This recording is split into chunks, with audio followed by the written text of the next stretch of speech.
Você já se perguntou por que ocorrem mortes coletivas? Será que é mesmo uma fatalidade, como costumam dizer?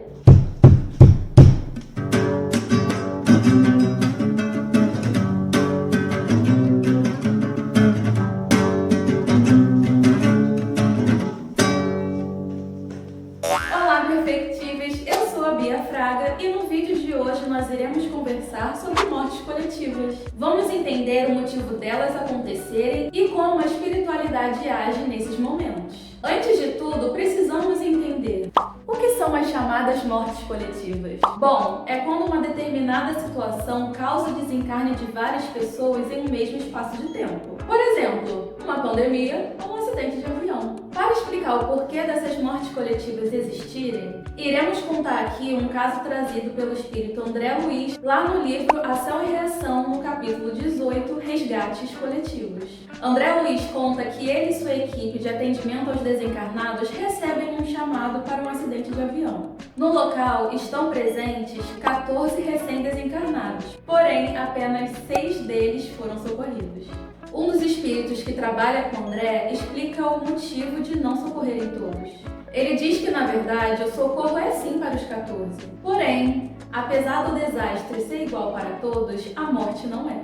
O processo de morte é diferente para cada um. Apenas 6 dos 14 tinham condições de desprendimento.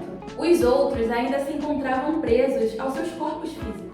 Dentre esses 6 que conseguiam perceber o socorro, 4 estavam encostados ao corpo e outros 2 gritavam em meio ao processo de desencarne. Mas por que será que nem todos estavam em condições de perceber o socorro dos amigos espirituais? Lembram que já falamos sobre a individualidade de cada espírito?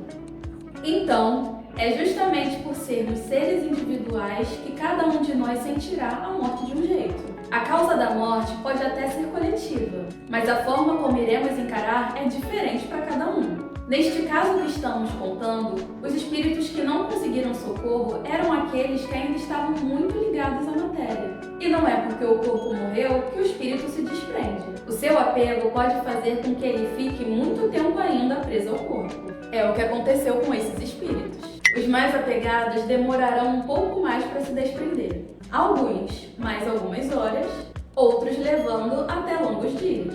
Sua relação de apego com a matéria traz para eles o medo da morte. E esse medo faz com que o momento da morte, o processo de separação da alma e do corpo, seja sofrido, ao invés de trazer a sensação de libertação. Mas então, qual seria a relação entre esses espíritos para que morressem juntos, nas mesmas circunstâncias e de forma tão violenta? No livro, um dos espíritos esclarece a André Luiz que são dívidas de vidas passadas. No caso, estão expiando juntos ações que eles cometeram em outras reencarnações, como, por exemplo, suicídio ou crimes contra outras pessoas. Podemos entender então que a morte coletiva é apenas um dos tipos de morte que existem. Ela pode ocorrer para a expiação de determinados espíritos que estão ligados ou que necessitam de um desencarne parecido. Assim como em qualquer outro tipo de morte, o que vai contar é o modo de vida que o espírito levou, os valores que deu às coisas e a forma que utilizou os recursos fornecidos por Deus. Agora é com vocês, perfectíveis!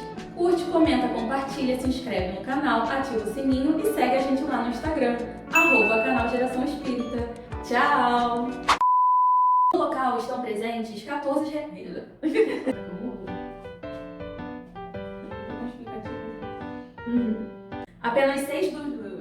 Apenas 6 dos 14 que cada um perceberá a morte de um jeito. Sentirá a morte. Ao invés de trazer... O quê?